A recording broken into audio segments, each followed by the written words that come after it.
Hello students, अपनी इस video में हम डिस्कस करेंगे सोलेनोइडल फील्ड्स।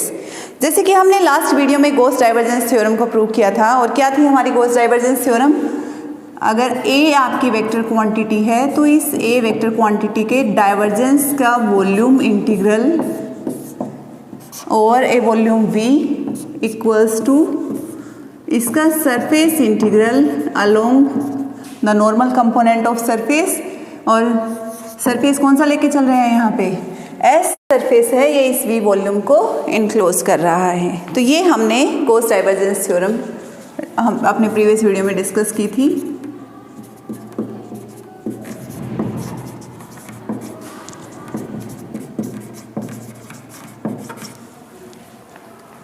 अगर इस थ्योरम को देखें तो हम ये भी कह सकते हैं कि जो कि गॉस डाइवर्जेंस थ्योरम है वो यूज़फुल है जब हमें वॉल्यूम इंटीग्रल को सरफेस इंटीग्रल में कन्वर्ट करना हो।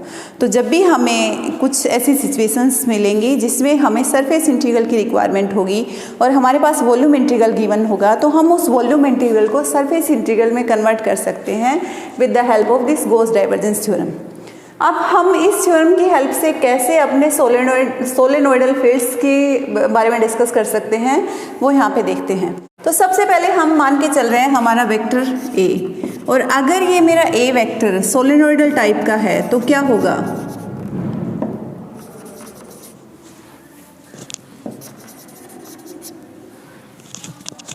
क्या होगा अगर ये मेरा सोलेनोइडल टाइप का है?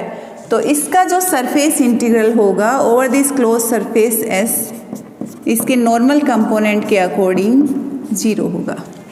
कि अगर मेरा ए वेक्टर सोलेनोइडल वेक्टर है तो इस ए वेक्टर का surface integral over this complete surface S 0 हो जाएगा। अगर ये क्वांटिटी 0 होगी तो हम गॉस डाइवर्जेंस थ्योरम यूज़ करके कह सकते हैं कि मेरे पास अगर ये सरफेस इंटीग्रल 0 है तो इसका मतलब ये वॉल्यूम इंटीग्रल भी 0 होगा। सो बाय गॉस डाइवर्जेंस थ्योरम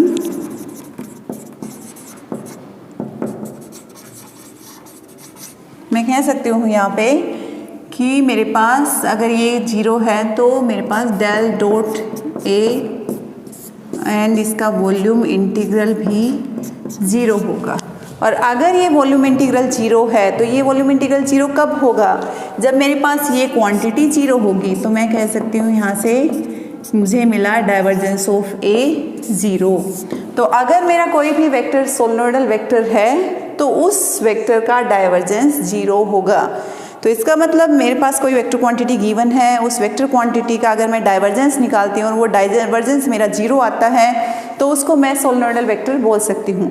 अब डाइवर्जेंस 0 आता है, इससे हम क्या कह सकते हैं? ये हमने अपना जो divergence of A vector function वाला लेक्चर है उसमें डिस्कस किया था कि किसी भी वेक्टर क्वांटिटी का अगर डाइवर्जेंस 0 आ रहा है, इसका मतलब क्या हुआ कि ये जो फ्लक्स लाइंस है यहाँ पे वो फ्लक्स लाइंस ना ही कन्वर्ज कर रही हैं ना डाइवर्ज कर रही हैं, बल्कि वो एक क्लोज्ड पाथ बना रही हैं। मीन्स हम कह सकते हैं भी कोई भी आपकी वेक्टर क्वांटिटी है जो आपकी इस वेक्टर फील्ड में फ्लो कर रही है, वो वेक्टर क्वांटिटी उसकी जो फ्लक्स लाइंस हैं वो यहाँ पे क्लोज्ड लूप बनाएंगी। कि अगर मैं कहती हूँ कि मेरा करंट फ्लो कर रहा है, वहाँ पे मैग्नेटिक लाइंस जनरेट हो रही हैं, तो मैग्नेटिक लाइंस यहाँ पे क्लोज्ड कर्व बनाएंगी, तभी मेरा जो मैग्नेटिक फील्ड है उसका डाइवर्जेंस 0 होगा। तो जब भी आपकी वेक्टर क्वांटिटी का डाइवर्जेंस 0 हो रहा है, इसका मतलब आपका जो भी ये वेक्टर है ये इसकी फ्लक्स लाइंस हैं वो क्लोज लूप बनाएंगी। तो इसका मतलब क्या हुआ कि अगर डाइवर्जेंस 0 है इसका मतलब फ्लक्स लाइंस ना ओरिजिनेट हो रही है ना टर्मिनेट हो रही है, बट एक क्लोज लूप में फ्लो कर रही हैं। तो इस टाइप का आपका कोई भी वेक्टर फील्ड होगा उसको हम सोलेनोइडल फील्ड कहेंगे। ठीक है, तो सोलेनोइडल फील्ड में हमारे पास डाइवर्जेंस ऑफ ए 0 रहेगा। तो हमारे पास सोलेनोइडल वेक्टर के लिए इम्पोर्टेंट यहाँ से प्रॉपर्टी मिल गई कि आपका कोई भी वेक्टर है उसका डाइवर्जेंस 0 है, इसका मतलब उस वेक्टर को हम सोलेनोइडल वेक्टर कह सकते हैं। तो अब इसके बेस पे हम यहाँ पे एक एग्जांपल डिस्कस करते हैं। ये हमारे पास एक एग्जांपल गिवन है कि determine the constant A so that vector A is solenoidal. अगर हम कहते हैं कि हमारा ये ए वेक्टर सोलेनोइडल है तो इस ए कांस्टेंट की वैल्यू हमें फाइंड आउट करती है। सबसे पहले हम सोलेनोइडल वेक्टर की अगर डेफिनेशन लगाएं तो हम कह सकते हैं कि if A is solenoidal, then divergence of A आपका क्या आएगा, 0 आएगा।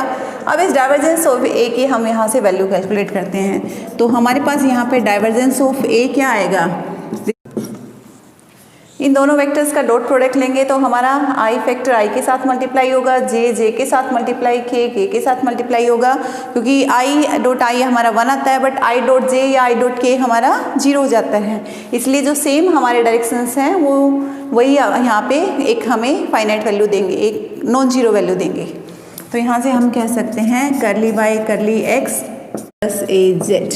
ठीक है, अब ये अगर इसको सोल्व करें करली बाई करली एक्स ऑफ दिस, तो यहाँ से हमारी फर्स्ट टर्म है उससे हमें मिलेगा 1, बट सेकंड टर्म में यहाँ पे हमारे पास y है और x के रिस्पेक्ट में डेरिवेटिव है तो वो हो जाएगा 0।